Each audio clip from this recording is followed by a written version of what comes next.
Hello students, स्वागत है आप सभी का आज के सेशन में। कैसे हैं आप सभी लोग? चलिए बच्चे स्टार्ट करते हैं आज के करंट अफेयर्स को पढ़ना। तो सबसे पहले एक ऑपरेशन के बारे में हम लोग पढ़ेंगे और ये ऑपरेशन आप लोग पहले भी पढ़ चुके हैं, ठीक है। तो बच्चे ऑपरेशन का नाम है ऑपरेशन चक्र ऑपरेशन चक्र फिफ्थ। तो ये जो आपका चक्र फिफ्थ है, ये किसके द्वारा किया गया है? ये साइबर अपराध के खिलाफ लड़ने के लिए ये जो हमारा बच्चे साइबर क्राइम है यानी कि सीबीआई है, सीबीआई के द्वारा इसे संचालित किया गया है। अब इसमें डेवलपमेंट क्या है कि ऑपरेशन चक्र भी आपका लॉन्च किया गया था, ये सीबीआई ने बहुत पहले लॉन्च कर दिया था, लेकिन इसमें डेवलपमेंट ये है कि अभी इस कार्रवाई के बाद में अभी सीबीआई के हाथ में एक बहुत बड़ी सफलता लगी है, ठीक है। और वो सफलता ये है कि इस कार्रवाई के दौरान कॉकपिट एक प्लेटफॉर्म है, ठीक है। इन्होंने म्यूल बैंक डिपॉजिट नेटवर्क का भंडाफोड़ किया है। अब ये जो टर्म है ये आपका बच्चे इकोनॉमी से रिलेटेड है, म्यूल बैंक, ठीक है, या फिर म्यूल अकाउंट। तो ये म्यूल बैंक या म्यूल अकाउंट कौन सा वाला होता है? आप लोगों को पता है कि जितने भी क्रिमिनल्स होते हैं, है ना, तो वो इलीगल ट्रांजेक्शन करने के लिए ऑब्वियस सी बात है कि किसी ना किसी बैंक अकाउंट का इस्तेमाल करते हैं, ठीक है। तो इस प्रकार की इलीगल ट्रांजैक्शन वाली जो बैंक अकाउंट्स होते हैं या फिर जो इस प्रकार का डिपॉजिट होता है ना, उसे जो है आपका म्यूल बैंक डिपॉजिट कहा जाता है या फिर म्यूल अकाउंट कहा जाता है, ठीक है। तो थोड़ा सा ये टर्म आप लोगों ने आज सीख लिया, ठीक है। तो ये बच्चे आपका इस प्रकार का जो पूरा डिपॉजिट का नेटवर्क था, इसका भंडाफोड़ किया है, इसीलिए ऑपरेशन चक्र आपका थोड़ा चर्चाओं में है, ठीक है। थोड़ा इसके बारे में अगर हम बात करें तो सीबीआई के द्वारा संचालित एक व्यापक अभियान है जिसका उद्देश्य डिजिटल गिरफ्तारी, घोटालों और साइबर अपराधों को के वित्तीय नेटवर्क को ध्वस्त करना है। इस ऑपरेशन के दौरान सीबीआई ने पाया कि अपराधियों ने लगभग 8.5 लाख बैंक खाते फर्जी तरीके से खोले हुए हैं, ठीक है। ये आपको पता है बच्चे, ये आपको पता है कि हमारे देश में पिछले 3 सालों से अगर आप लोग देखेंगे, पहले जो है आपका झारखंड छत्तीसगढ़ हो गया और अभी जो है आपका ये राजस्थान वाला जो क्षेत्र हो गया, है ना। तो बेसिकली ये हब है साइबर क्राइम के।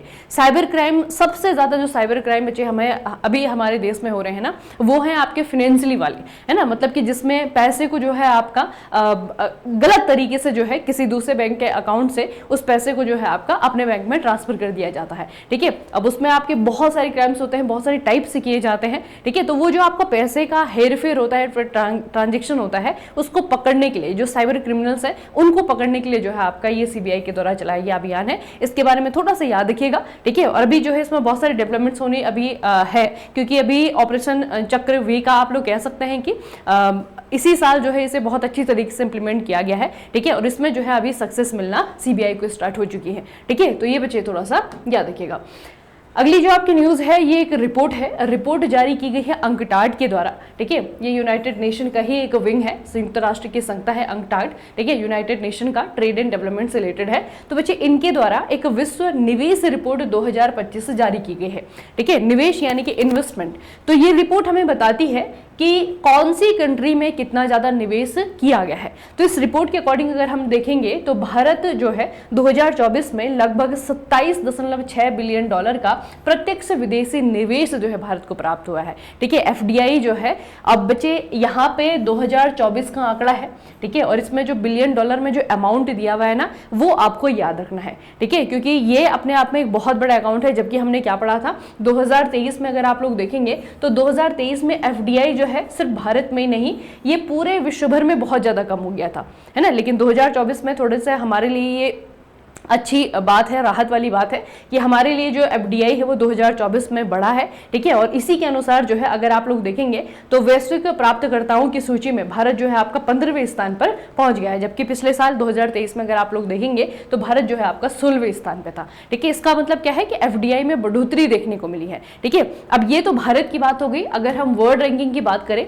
तो संयुक्त राज्य अमेरिका जो है आपका पहले नंबर पर है, सिंगापुर आपका दूसरे नंबर पर है और चीन जो है आपका तीसरे नंबर पर है, ठीक है। तो किस चीज की रैंकिंग है ये रैंकिंग है आपकी एफडीआई की। आप सभी को पता है कि भारत में इन्वेस्ट करने के लिए जो है सिर्फ भारत के लोग ही नहीं आते हैं, ठीक है, बाहर से भी लोग आते हैं, बाहर की कंपनीज आती हैं, बाहर की अलग अलग कंट्रीज आती हैं, ठीक है। तो ये जितना पैसा बाहर से यहाँ पे इन्वेस्ट किया जाता है उसे जो है आपका एफडीआई कहा जाता है, ठीक है। तो एफडीआई प्राप्त करने के मामले में भारत जो है इस साल 2025 में और 2024 के आंकड़ों के अनुसार के आधार पर भारत जो है आपका 15वें स्थान पे है, ठीक है। और 2023 में हम हम 16वें स्थान पे थे।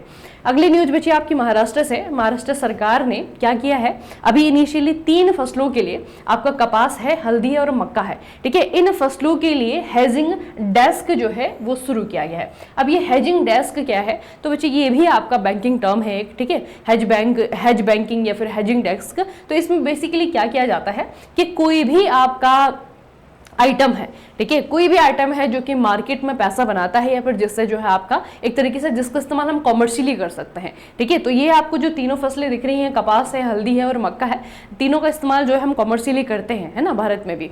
तो हल्दी आपका स्पेसिस में आ जाता है, मक्का जो है इससे बहुत सारी जो है फूड प्रोसेसिंग आइटम बनती है, ठीक है। उसके अलावा जो है कपास तो टेक्सटाइल इंडस्ट्री के लिए रॉ मटेरियल के जैसे इस्तेमाल होता है ना, भारत की पहली कॉमर्शियल क्रॉप भी है ये, ठीक है।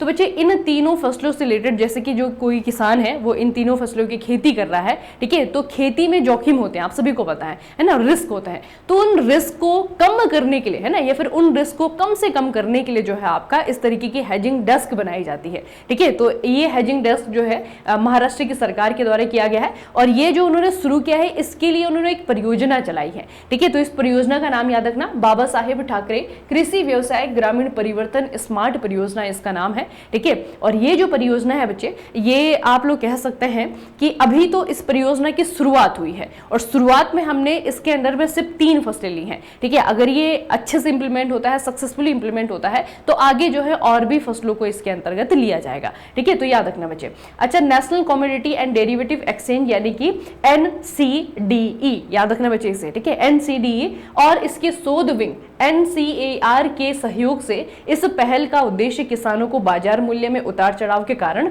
होने वाले नुकसान से बचाना है ना। तो बेसिकली जो रिस्क है, जो एक तरीके से ये जो आपका हेजिंग डेस्क होते हैं ना, ये रिस्क मैनेजमेंट का काम करते हैं, ताकि किसानों को जो है आपका इसमें, अब मार्केट तो कभी ऊपर जाता है कभी नीचे जाता है ना, जो कॉमर्शियल क्रॉप्स भी होती हैं इनका भी जो रेट है ऊपर नीचे होता रहता है, लेकिन किसान जो है वो हमेशा अच्छे प्रॉफिट में रहे, उससे ज्यादा नुकसान ना हो, इसके लिए जो है आपका हेजिंग डेस्क बनाई जाती है, ठीक है। तो याद रखना बच्चे, ये आपका महाराष्ट्र सरकार ने किया है। अगली जो आपकी न्यूज है एनवायरमेंट से रिलेटेड है। जापान ने 1 जुलाई 2025 को अपनी विश्वसनीय H2A रॉकेट की अंतिम उड़ान पर जलवायु परिवर्तन निगरानी उपग्रह, ये आपका है GOSAT-GW, ठीक है।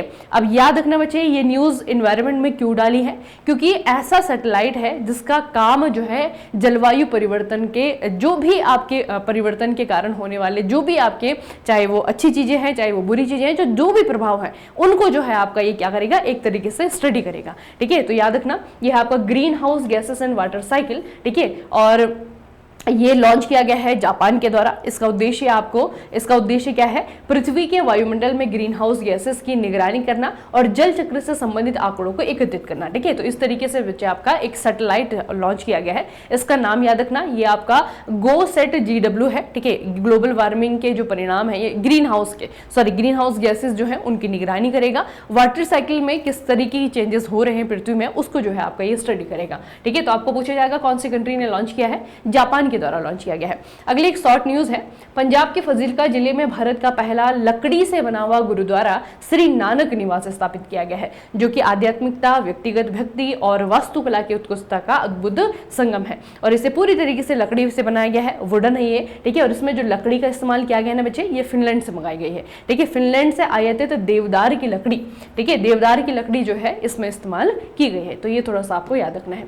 अगली जो न्यूज़ है ये क्रिकेट से रिलेटेड है। भारतीय महिला क्रिकेट स्टार बल्लेबाज स्मृति मंदाना ने हिस्ट्री को बनाते हुए 3 अंतर्राष्ट्रीय प्रारूपों, टेस्ट में, वनडे में और T20 में इसमें शतक लगाने वाली वह पहली भारतीय महिला क्रिकेटर बन गई हैं, ठीक है। तो इनके नाम पे जो रिकॉर्ड आया है या फिर जो अचीवमेंट इनको मिली है वो थोड़ा सा याद रखना। यह उपलब्धि उन्होंने 28 जून 2025 को इंग्लैंड के खिलाफ हुए मैच में, जो पहला T20 अंतर्राष्ट्रीय मैच इनका हुआ था, वहां पर जो है इन्होंने T20 शतक लगाने के बाद में रिकॉर्ड बनाया है, ठीक है।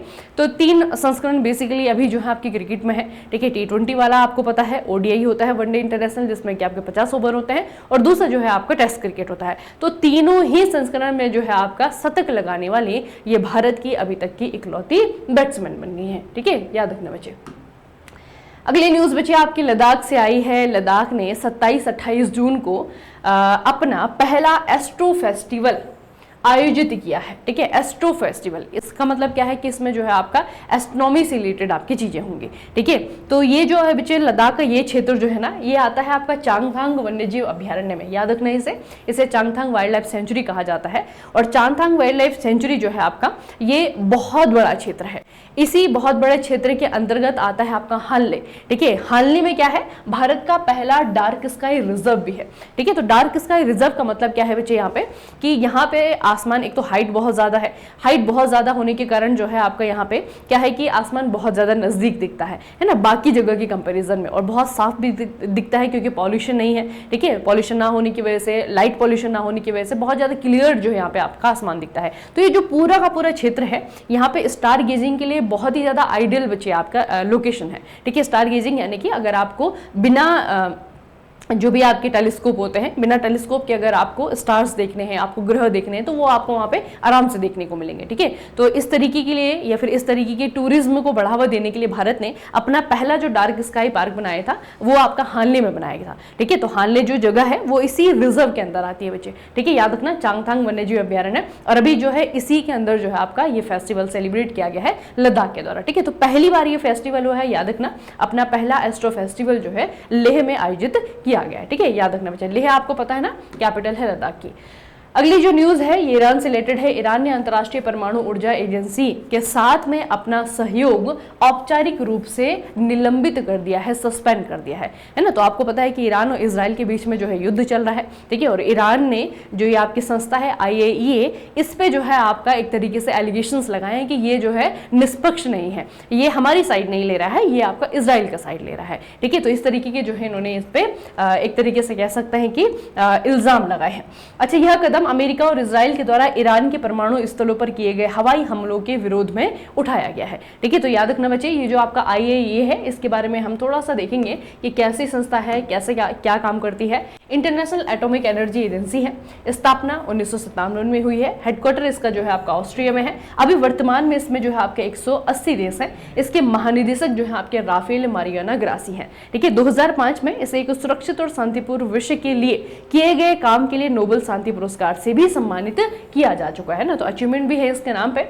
लेकिन आपको पता है कि इजराइल ने, अमेरिका ने, है ना, अभी तो बहुत सारी न्यूज़ नहीं भी बन रही है, न्यूज़ आपको पता है कंट्रोल भी होती है ना। लेकिन कहीं ना कहीं न्यूक्लियर वेपन बच्चे आपके अलग अलग इंटेंसिटी में होते हैं, है ना। तो एक तरीके से जो है आपका जब मिसाइल अटैक हुआ है ईरान पे, तो ईरान ने जो है इस संस्था का साथ छोड़ने की बात की है कि आप जो है निष्पक्ष नहीं है, ठीक है, क्योंकि इन कंट्रीज को जो है आप कुछ नहीं कह रहे हैं, है ना। तो ये आपको थोड़ा सा याद रखना है, चर्चाओं में ही आपका ये। अगली जो आपकी न्यूज़ है ये आपकी बनी है यूपी मुख्यमंत्री योगी आदित्यनाथ और केंद्रीय विज्ञान और प्रौद्योगिकी मंत्री यानी कि जितेंद्र सिंह के द्वारा सहीबाबाद गाजियाबाद में भारत के पहले ग्रीन डेटा सेंटर की आधारशिला रखी गई है। गाजियाबाद में एक जगह है आपकी सहीबाबाद। अब ये ग्रीन डेटा सेंटर बेसिकली क्या है कि यहाँ पे ग्रीन एनर्जी का इस्तेमाल किया जाएगा, ठीक है। तो यहाँ पे जितनी भी एनर्जी से रिलेटेड आपकी चीजें हैं उनको जो है आपका नवीकरणीय ऊर्जा से उनकी जो रिक्वायरमेंट है वो फुलफिल की जाएंगी ना। जैसे कि आपका इलेक्ट्रिसिटी चाहिए तो उसके लिए आपका सोलर का इस्तेमाल किया जाएगा, है ना। तो ज्यादातर जो चीजें यहाँ पे एनर्जी से रिलेटेड होंगी उसमें जो है नवीकरणीय ऊर्जा का इस्तेमाल किया जाएगा, इसीलिए इसे कहा जा रहा है आपका ग्रीन डेटा सेंटर, ठीक है। तो आपको पूछा जाएगा कि ग्रीन डेटा सेंटर जो यूपी का पहला बना है वो गाजियाबाद सहीबाबाद में बना है, ठीक है। ये बच्चे आपको याद रखना है। स्मृति मंदाना वाली न्यूज़ याद रखना, ठीक है, स्पोर्ट्स की है और बहुत मतलब ये ऐसी न्यूज़ है ना क्योंकि ये पहली बैट्समैन बनी है तो ये पहली ही रहेंगी, है ना, इनको कोई रिप्लेस नहीं करने वाला है ना। तो ये हमेशा के लिए जो है आपकी अब क्या बन गई है, एक तरीके के स्टैटिक फैक्ट बन गया है। तो इसे थोड़ा सा याद रखना, ये सिर्फ करंट में नहीं स्टैटिक में भी आपका काम आएगा, ठीक है, याद रखिएगा बच्चे से। चलिए फिर आज के सेशन को यहीं पे समाप्त करते हैं। उसके अलावा बच्चे मेक इट इजी मैकेनिकल हमारा मोबाइल एप्लीकेशन है, वो अगर डाउनलोड नहीं किया है तो डाउनलोड कर लेना। उसके भीतर जो है बहुत सारे एग्जाम्स के लिए बहुत सारे ऑप्शंस जो है आपको दिए गए हैं, ठीक है। आरआरबी की अगर आपको तैयारी करनी है, एसएससी की आपको तैयारी करनी है, एसएससी का नोटिफिकेशन आउट हो चुका है, आप लोगों ने देख लिया होगा, ठीक है। तो एसएससी की तैयारी करनी है, आरआरबी की करनी है, बहुत सारे ऑप्शंस के साथ में जो है आपके लिए बनाया गया है। वहाँ पर आप लोग जाएंगे तो आपकी नीड के अकॉर्डिंग जो है आपको कोई ना कोई चीज़ वहाँ पर मिल जाएगी, ठीक है। चलिए फिर आज के सेशन को यहाँ पे समाप्त करते हैं, मिलेंगे फिर कल के सेशन में। तब तक के लिए पढ़ते रहिए, अपना खूब सारा ख्याल रखिएगा। आप सभी को बहुत बहुत धन्यवाद।